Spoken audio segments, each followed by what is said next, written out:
Welcome to today's podcast. Today we have a special guest, Lakhdeep from Unlearn and Rav from BNI Ontario Southwest.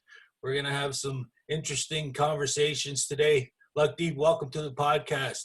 Much respect, George. Good morning. Thank you for your time.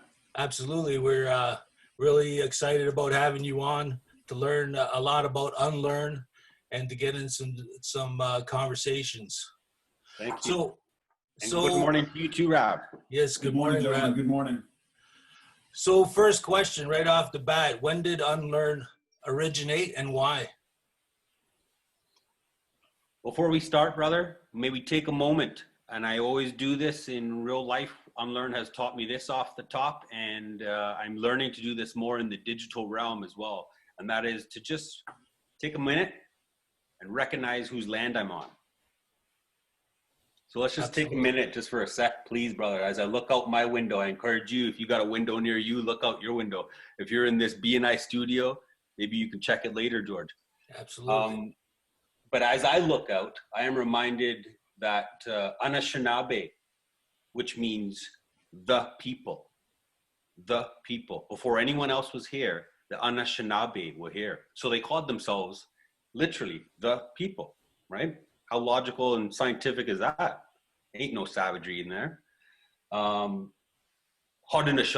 Haudenosaunee means people of the longhouse. So could you imagine, George, Rav, like there's 3 of us family members here, and I consider myself part of BNI family now just from some of the relationships that Unlearn has started to forge with your excellent organization of people. And I think to the Haudenosaunee people, and I cannot help but think 101 family living under one roof. So they called themselves people of the long house. Could you imagine, Rav or George, a family over here having birth, a family over here celebrating an elder who's just passed? Could you imagine a family over here just preparing dinner? Like all of that under one roof. Talk again about a high scientific, a high respectful community to be under, eh? Ain't no savagery there. So I'm just reminded as I look out my window to situate myself, I'm on the land of the Haudenosaunee, the Anishinaabe peoples. 1.6 million First People, George, across Canada. Mm-hmm. Ain't no one of them the same. Just like in our BNI family, ain't no one of us the same. There are many differences of us, and same with this land, whose I recognize right now off the top. And I say this I'll end this by saying, First People, beautiful people, George. Eh? Nice. Very much appreciated. Thank you. Thank you for letting me do that. So yeah, Unlearn started in the early 90s, gentlemen. And it started actually as a solution for a race relations committee to raise funds. So back in the early 90s, what had happened is our founder, really smart man, Abi Aluwalia, he had actually carved out a time to go listen to his mom. His mom was showing up at his high school, KCI High School here in town, and a couple of other places. And Abi's friends were saying, yo, your mom just came to our high school, eh? And again, a week later, your mom just showed up at our school and in our classroom. So Abi thought, you know what, let me take a minute and find out what my mom's doing. So he asked her one day, like, what's going on? What are you doing? And she explained it to him that as a social worker here in the region of Waterloo, what her job is tasked to do is even go further. And she's made relationships at the school board level for the first ever race relations committees back then, especially here in our local school board. So Unlearn started as a way to raise money, to be honest with you. And then from there, they had brought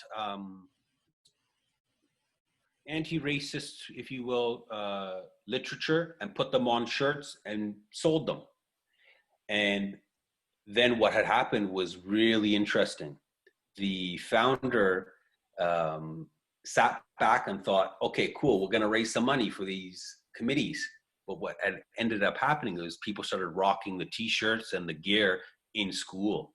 So you had educators showing up to a classroom with an Unlearn t-shirt, and students now thinking, what? I come to school to learn. You want Unlearn? What is this all about?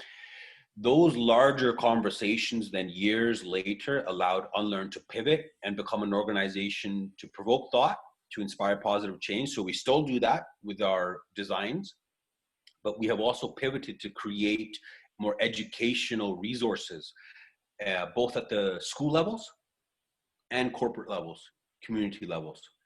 Our main mission is we want to inspire everyone to see the humanity in everyone.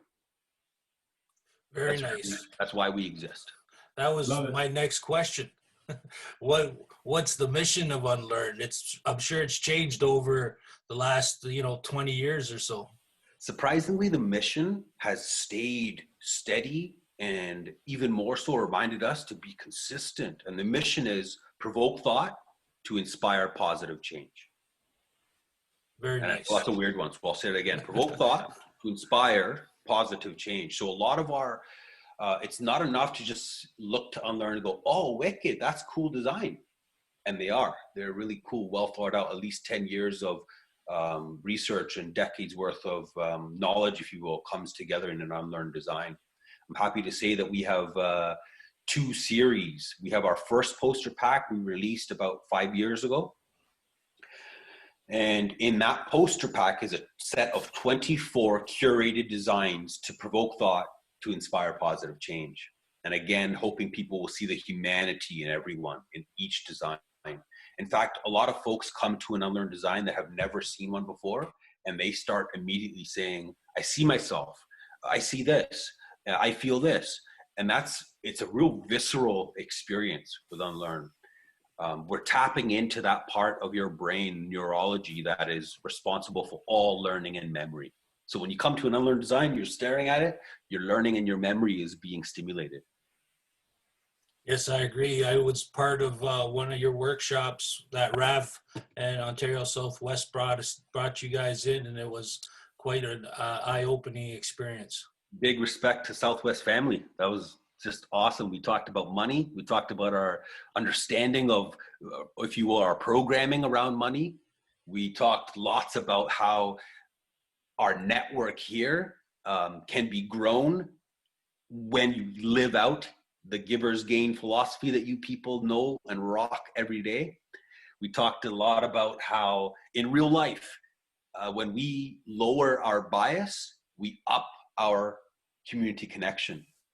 It is really bias that is preventing our community connection. We get to a kind of, if you will, mass point before it can't go any further. You got to loosen up the lid, remove that bias, and then you can, right, fill it up with your community more. So we had some wicked conversations, and we just finished a great one actually with BNI Alberta North as well, which is a brilliant community conversation that we just started, again, with some more BNI family members.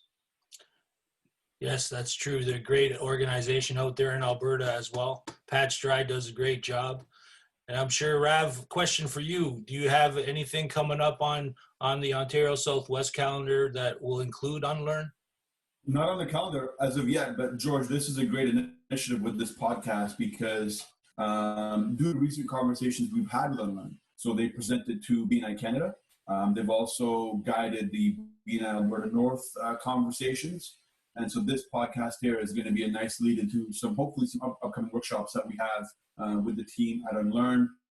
And not even the BNI Ontario Southwest members, we might even open it up to those in our networks to come on board. And I think Zoom has made it much more accessible to take part in these learning experiences than perhaps previously. So there's no specific dates yet, George, but perhaps we can drop something in the comments afterwards in the YouTube description and set up those events shortly.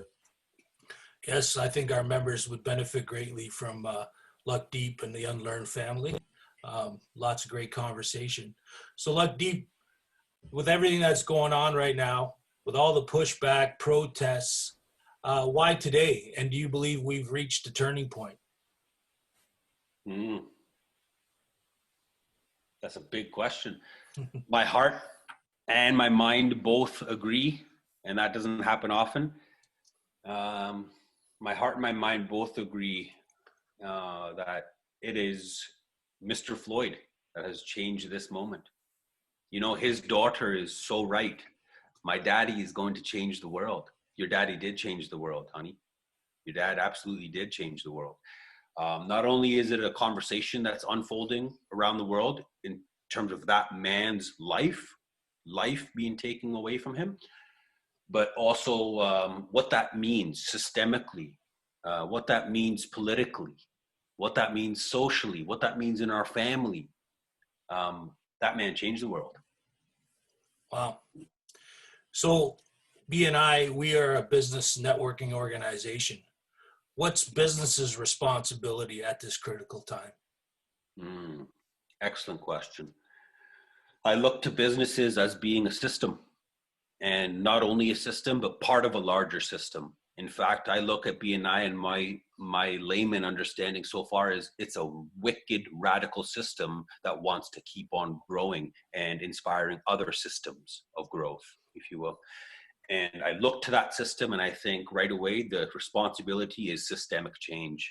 The system is naturally giving advantage to some groups and taking advantage from some groups. So I look to businesses for that responsibility to look and study the system, talk about the system first in which we all belong. I look to the system to become more anti-racist. I look to that system to become more gender aware and gender respectful. I look to that system for so many reasons in terms of business responsibility, but let me just share one real life example. Black North Initiative is a Canadian homegrown initiative, okay? It is led by an excellent gentleman by the name of Wes J. Hall. And he teaches me that we just made every company on the TSX gender aware. In fact, we gave them about a year and a half and they did it. Every board member, every board across Canada, Toronto, sorry, was had a female on the board. Okay, we didn't have that before, but now I'm very proud and I'm like, wow, shocked to say every board has at least one female member. Okay, and now you say to me, Lakhdeep, what's the outcome of that? And I say to you, well, it adds 21% to production. It adds 27% on average to our value of our boards across Canada.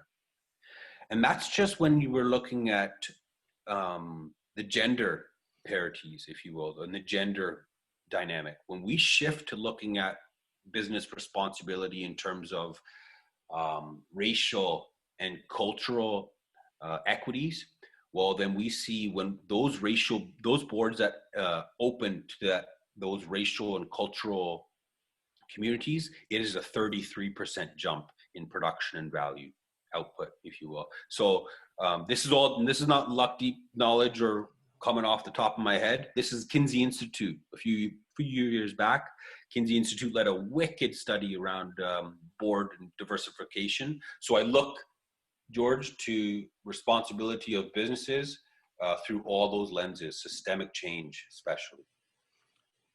Nice. And I know Rav and Darren, I think they want to be leaders in the business world. Being an executive director, Rav, for BNI Ontario Southwest, what do you see as the responsibility for our region in this change? And that's a huge question, George. And Lucky and I have had this, he's always educating me and showing me a different view. And there's a huge responsibility, but this isn't my knowledge. I'm not well versed in topics of bias and things that Lucky has mentioned. So for me, it was, instead of being cautious about, am I going to trip myself up? Am I going to say the wrong thing?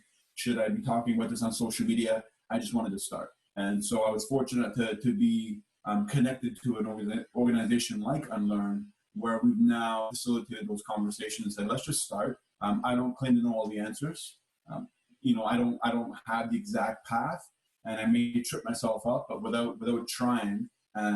And we do have a big responsibility. We have over 25 members in this region. We're doing some substantial business. And so if we can work, or I'll pick on me, if I could work on whatever biases I have and I can work on my giver's gain philosophy and get better at it, we're going to be a much better community because of it. So I'm not sure if that quite answers it, George. It's a big responsibility, and I wanted to just start. I didn't want to wait and have a crafted message. I wanted to just have at it, and I'm really happy that this is the third time we've had Unlearn, or fourth, sorry, in the BNI world recently, and hopefully we can continue this relationship going forward. Yeah, I agree with you, Rav. Sorry, Lakhdeep. It's such a business case. No, I'm sorry for jumping in. I'm just very excited. This topic is just like, wow. I feel like you're literally in your homes. You are in my home. This conversation is such a business case conversation, easy wrap. But let's just move that to the side for just a moment. You and I know that when we belong, we feel good. When we feel good, we do good. Right? Let's not look anywhere further than that. And again, I'm learning more about these good BNI people donating time, talent, treasures. I'm learning amazing stuff about BNI raising specific, terrific asks, not only of food, but of like water, of like their own service. People are baking stuff in their own homes, dropping it off to someone down the street because they know they need it and they don't want them venturing out. I've heard some BNI members just in Alberta sharing some amazing stories of what gets them up in the morning is coming and looking at all their peeps. And doing that Thirsty Thursday is like something that these people are so looking forward to. So again, I know I'm learning more about you people live this philosophy every day. This is your action. At Unlearn, we are trying to get there ourselves. We don't have the answer. In fact, we employ the Socratic method here. And the Socratic method teaches us that I can't teach anyone anything, but I can make them think. And given the right prompt, given the right question, we can make people think about just about anything, right?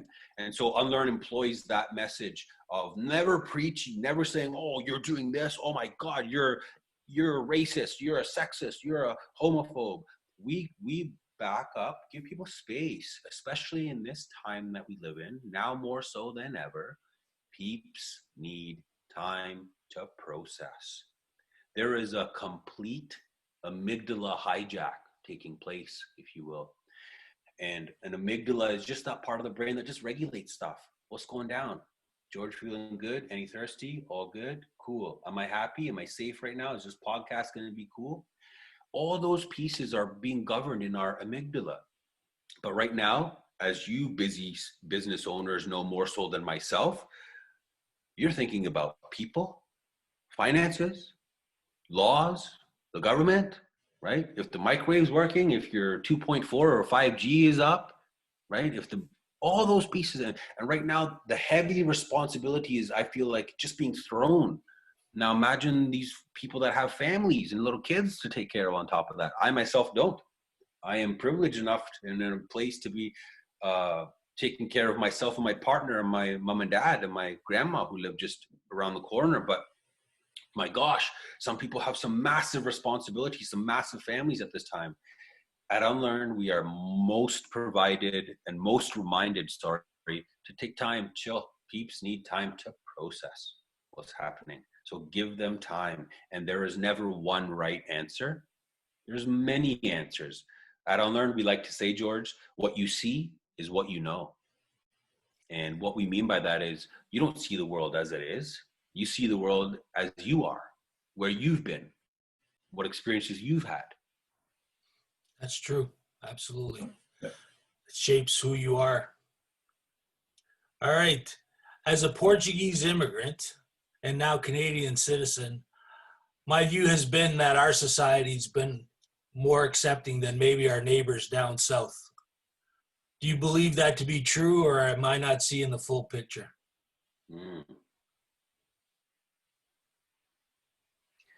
This is a big question. It deserves full truth, and the full truth is this is a mega racist country, brother. You referred to you being from Portuguese descent. brother, I can share some stories of some Portuguese people when they arrived here. They were tied up to trees by some of these British and French and Dutch people, tied up to trees for days and left there. Why? How come?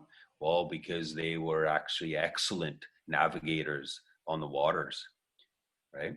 And in fact, when we look to the history of your peoples, I'm pretty much sure that the sextant, which is a navigational tool used from the stars and on your ships, it was developed, it was prototyped in your peoples. You brought it here. It was such a threat to some of these peeps that were like, what? They have like a GPS tool, if you will. Not only that, look to again, the Portuguese people were excellent farmers. They showed up here and showed some peeps how to do it in Saskatchewan, and people were like, what? So again, I say to you, brother, this country has a rich legacy of racism. We do it more softly here. We are politer with it here. There is a mega history of things being very calmly swept down by really nice looking gentlemen in ties and saying really nice words. But look no further than the Chinese exclusion, the head tax. Brother, in about 20 years, this country collected $25 million off the Chinese head tax and built the CP railway across this country. That's what allowed this country to turn around and say to the Queen of England, yo, we're a country, we're legit, we can ship our own products, we can move our own thing, we have our own voice, if you will. And the Queen agreed. The Queen was like, oh, wow, okay, wow, you guys got it done. It was Chinese labor that got that done. It was giving young Portuguese men even sticks of dynamite to walk into a mountain and blow the mountain up, for Pete's sakes. And that's really where some of that literature comes from. Just handing little boys, 10-year-old, 11-year-old boys, sticks of dynamite to walk in. And that's how we blasted through the Rockies or some part of this country, right? I look again to also no further than the first people whose land I'm on right now, whose land has been stolen, whose water still is being stolen. This country has a rich legacy of that, brother. So Lucky, on this note, so I don't want jumping in, George. Let's pick on Rav. If Rav has his own biases, but it's in a nicer way than say some other countries where it hits you head on. The strategy of unlearn, do you have to take on a different strategy? Do you have to be more delicate, or how do you approach someone? I'll pick on me, someone that Rav that has a bias that we want to unpack. How do you approach that? Being that Canadians are nicer and we don't want to offend anybody, and even if we don't talk about race, let's talk about the accessibility of my business, where it's not accessible to those that are visually impaired or maybe need some physical assistance. How do we have those conversations without offending anybody? Love it. Love that question. Or do we offend them, and do we just take it head on? Yeah, they're part of the comfortability, part of the silence that has caused the violence, that is causing violence, is situated right there. Is to say, yo, I don't want to offend no one. You know, one of the best things that in the last 10 years of working with Unlearn personally, that Unlearn is teaching me, or I'm unlearning about Unlearn, is that whole fixed mindset and fixed helping, changing, pushing to growth. And we have a tool that can do that. It is the Unlearn poster packs. It is, you wouldn't believe it, but literally it's the design, it's the power of design can make us not only think, but can bring forward that place of our worldview, our bias, as you said it, but it not be wrong. You ain't wrong. Your bias ain't wrong. Let's look at it first. A lot of people say that around white privilege as well. Like, whoa, people get defensive. You walk into some spaces and Unlearn starts talking about white privilege, white fragility, white supremacy. It is not an accusation. It is an observation. Let's just observe what's happening around us. Who gets what? Where resources are distributed? Who gets in? Who doesn't get in? You know, all those pieces around our bias, which come from our experience. I think I answered that question, did I, Raf? I think so. Sorry. Yeah, it's it's getting away from the accusations and Yes. using tools like poster packs. I think employing the Socratic method, the silence, letting everybody just let this simmer. There's a lot coming at us from many different directions, and personally, I think maybe initial reaction might be defense, and I haven't even thought about what's happening. I'm just my guard goes up because I'm being accused of a certain thing. So it's an interesting conversation or interesting conversations to have where we're dealing with personalities, defense mechanisms, and also an overload of everything going on in the world and trying to, we're only human. We have, like you said, family, money, business. We're talking about health now. We're talking about these movements that are happening worldwide. And I don't know if my personal processor can handle everything. So a lot of times I need to just take a moment, take a day, and just to breathe. So I think you hit that, and we can kind of come back to it if the questions are geared that way, George. And I'll throw it back to you. Okay. So do you think we have the network of government, businesses, organizations, individuals strong enough to advance the equality goal? In some spaces, yes. It is a patchwork across this country. We got equity beasts, as I call them, like Patrick Case in the education space, who's just ripping it up. You have people like Paul Gorski in the equity spaces, corporate and non-corporate, educational and non, that are just pushing things into all kinds of beautiful spaces. As I mentioned, you have West J. Hall. You have people like Desmond Cole that are calling truth to power. You have people like, the list goes on. I can keep going on in terms of people, individual people. But again, it's a patchwork. It's a patchwork across this country. Why don't we have an army of them? Why doesn't this country, if it is such a multicultural, pluralistic society and democracy is held up here, why don't we have 50 West J Halls, as he likes to say, which I think is critical compassion on blast. When you can make it, if you will, and your business make it, but then you look around and you say, who else ain't here? Who am I missing?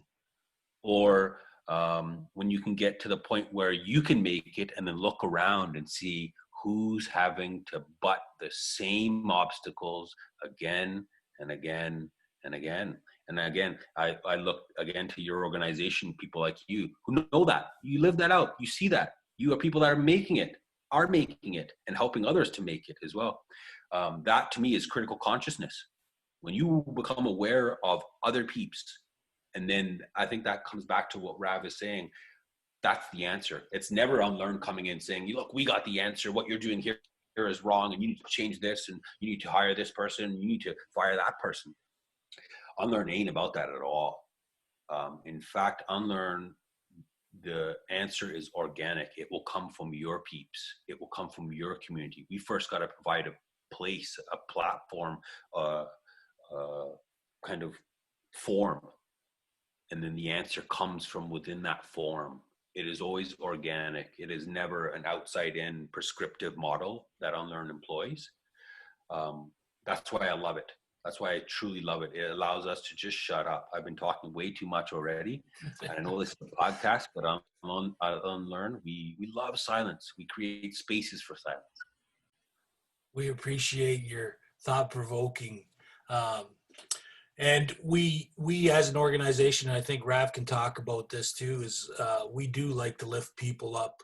And when people come to us, and hopefully, we can help them grow their business, not only, financially, but emotionally, give each other support. As an organization, I think we've done a great job to kind of help each other support. And now we're looking more into the community. How can we help the community? And I think Rav and Aaron have done a great job. And some of these groups around the region are starting to get out there and try to help and support the community and lift each other up. Amazing. I'm reminded of a Roosevelt quote, Frank Roosevelt.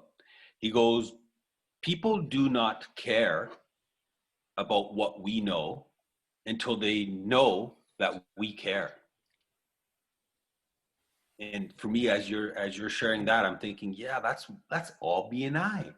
that raising of acumen, of empathy, business mindset, community mindset, help change agents. Like that to me, I'm learning more, and I'm very excited to keep on learning more with the BNI families across Canada and across the world, I hope. It's a beautiful thing. And you know what's interesting, gentlemen, is we talk about givers gain, and we always find that business owners and entrepreneurs and professionals gravitate to BNI for business. I mean, it's a for-profit organization. People want to make money, they want referrals, but they stay for the relationships. And what we find is if somebody comes to BNI and they have the giver's gain attitude, they're nurturers, if they're farmers, that they can't help it spills over. And so you find someone like George himself, he located a school, or George's team located a school in Cambridge here that need a little extra TLC. And so we have business owners that are struggling themselves, but dug deep to winter gloves. There were hats, mittens, food.